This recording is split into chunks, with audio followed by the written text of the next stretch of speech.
Hello everyone, আসসালামু আলাইকুম। সকলে কেমন আছেন? তো নিশ্চয়ই ভালো আছেন। তো আমিও আপনাদের দোয়া আল্লাহর রহমতে ভালো আছি।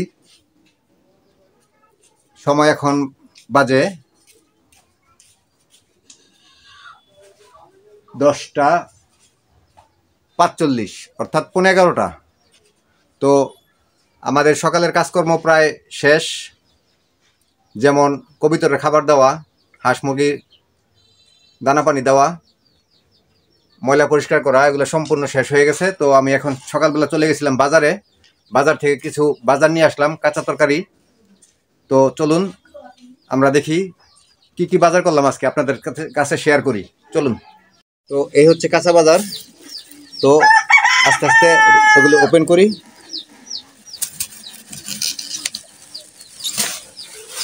তো এগুলো হচ্ছে কচু শাক, রমজান মাস, বেশি তরকারি খাওয়া হয় না, তাই এক আটি কচু শাক নিয়ে আসলাম। আর বাজারের যে ঊর্ধ্বগতি, খেতে হবে কচুরলতি।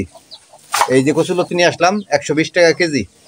আপনাদের এখানে কত করে আপনারা কমেন্টে জানাতে পারেন।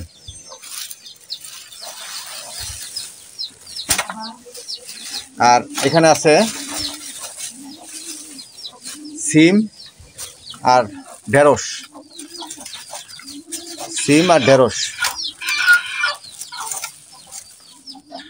ঢেঁড়স নিচে পড়ছে, সিম।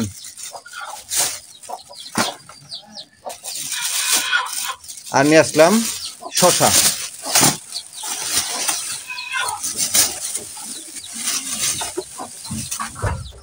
তো এই হলো আজকের কাঁচা বাজার। তো এখান থেকে দেখি দুপুরের জন্য কি রান্না করা হয়। রান্না করার জন্য নিয়েছি কচুর পাতা। এই কচুর পাতা দিয়ে একটি সাদা কচুর শাক রান্না করব।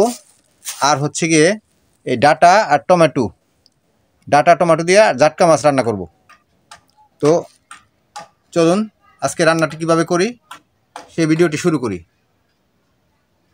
এগুলো কাটা শেষ হয়ে গেছে, এখানে ডাটা কাটা হয়েছে। আর ডাটা, আলু আর টমেটো দিয়ে জাটকা মাছ রান্না করা হবে, আর কচু শাক ভাজি করা হবে। আমরা এখানে টমেটো, কাঁচামরিচ, পেঁয়াজ ও রসুন কেটে নিয়েছি। রসুন হচ্ছে শাকের জন্য, কচু শাকের জন্য, আর টমেটো হচ্ছে জাটকা মাছের তরকারির জন্য। জাটকা মাছ দিয়ে ডাটা দিয়ে রান্না করার জন্য মশলা কষিয়ে নিচ্ছি।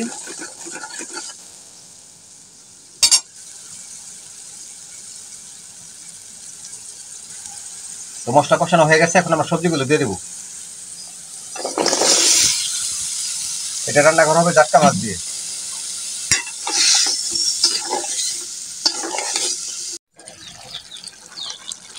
তো ডাটা এবং আলুগুলো কষিয়ে নিয়েছি। তো এখন আমরা টমেটোগুলো দিয়ে দেবো।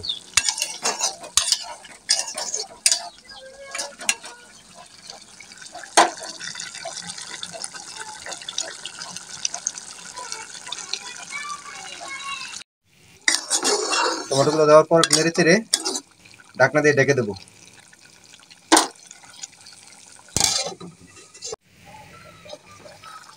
তো ডাটাগুলো আর টমেটোগুলো সিদ্ধ হয়ে গেছে। তো আমরা এখন ভাজা মাছগুলো দিয়ে দেবো, জাটকা মাছ।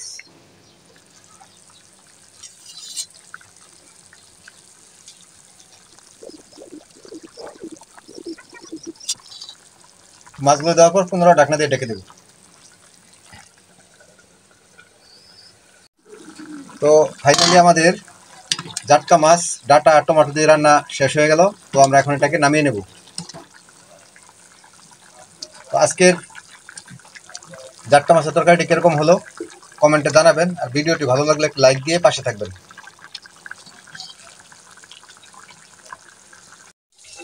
তো এদিকে আমাদের জাটকা মাছের তরকারি রান্না শেষ হয়ে গেছে।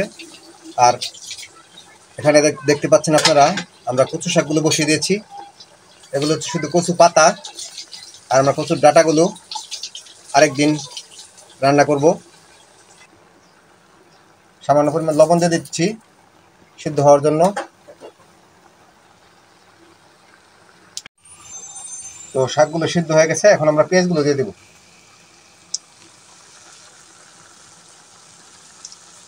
কচু শাক খাওয়া খুবই উপকার। কচু শাকের মধ্যে প্রচুর পরিমাণে আয়রন আছে, যা মানব দেহের জন্য অতীব প্রয়োজনীয়।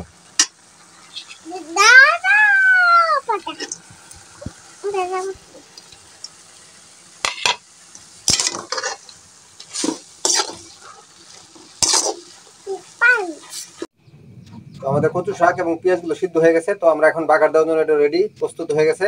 আমরা বাগার দিয়ে দিব। বাগার দেওয়ার জন্য চুলার উপর বসিয়ে দিলাম আর একটি কড়াই। তো এখন দিয়ে দিব সয়াবিন তেল।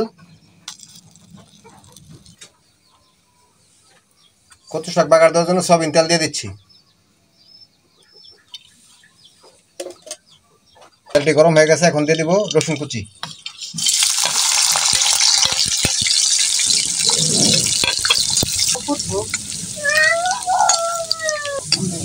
রসুনগুলো নেড়ে চেড়ে ব্রাউন কালার করে ভেজে নেব।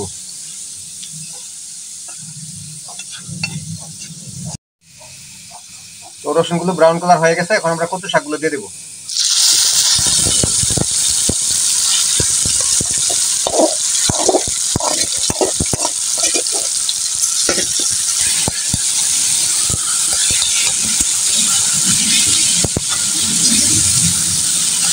এখন সব শেষ, আমরা শুকনো মরিচ গুঁড়ো করে রেখেছিলাম, সেই শুকনো মরিচের গুঁড়োগুলো দিয়ে দেবো।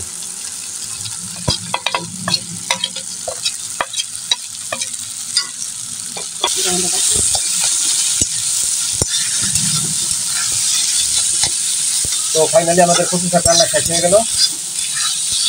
তো কচু শাক রান্নাটি শেষ হয়ে গেল। তো নামানোর আগে একটু লেবুর রস দিয়ে দেবো, যাতে গলা না ধরে। যাদের গলা ধরা অভ্যাস আছে তারা এইভাবে ইচ্ছা করলে লেবু দিয়ে খেয়ে দেখতে পারেন। আজকের কচু শাক রান্নাটি কিরকম হলো অবশ্যই কমেন্টের মাধ্যমে জানাবেন।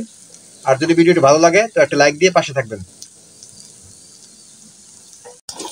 তো কচু শাক হয়ে গেছে, নামিয়ে নেব।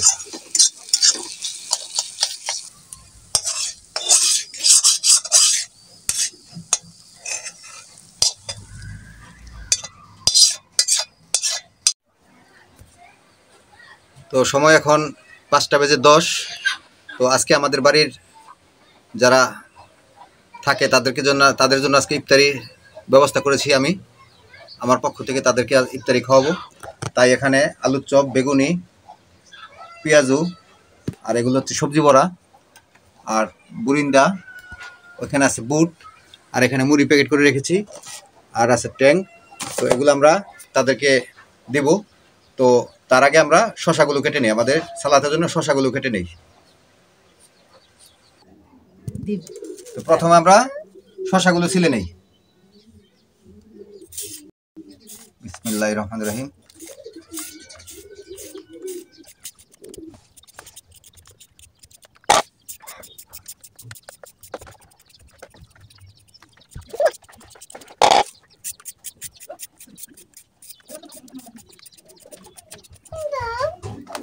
হ্যাঁ নানু, কি বলো?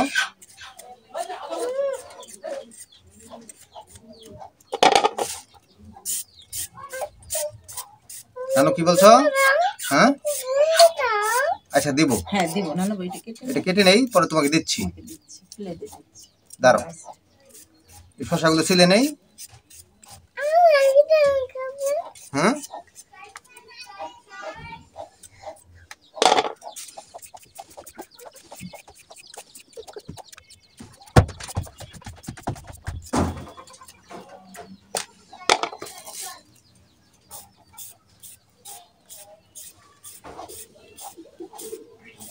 কেন, তুমি কি খাবা? বুরিন্দা খাবা?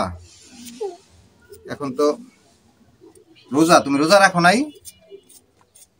হ্যাঁ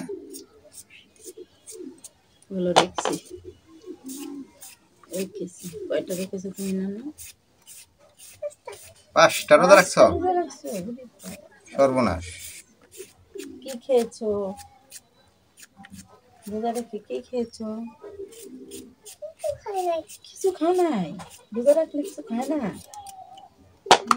এখন কি খাবে? কি খাবে নানু?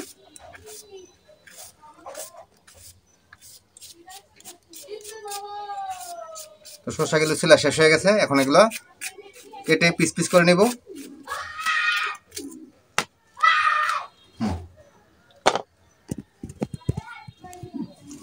কাটতে বড়িটা এটা পিস বুড়ির একটু নাই।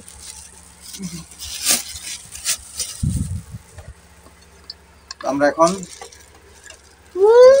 দেওয়া শুরু করতেছি। বিসমিল্লাহির রহমানির রহিম। প্রথমে দিলাম বুট, তারপরে বুরিন্দা দিচ্ছি, 2টি আলুর চপ, একটি পাতা বড়া সবজি বড়ার যেটাকে বলে, আর 2টি বেগুনি, 2টি পেঁয়াজু বেগুনিটা পিসাই দেবো দিচ্ছি, 2টি পেঁয়াজু।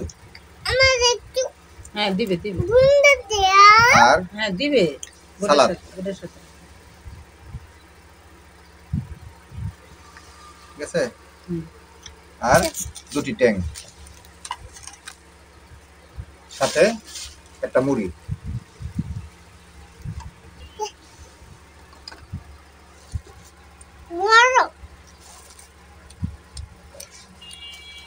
সাথে দিয়ে দিলাম খেজুর।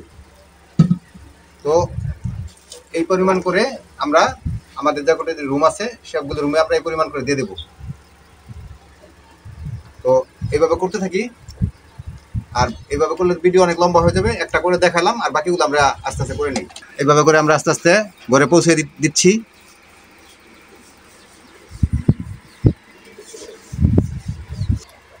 তো আগে আমরা 5টা ঘরে দিয়ে আসছিলাম, আর এখন বাকি 5টা ঘরের জন্য আমরা বেড়ে রেখেছি।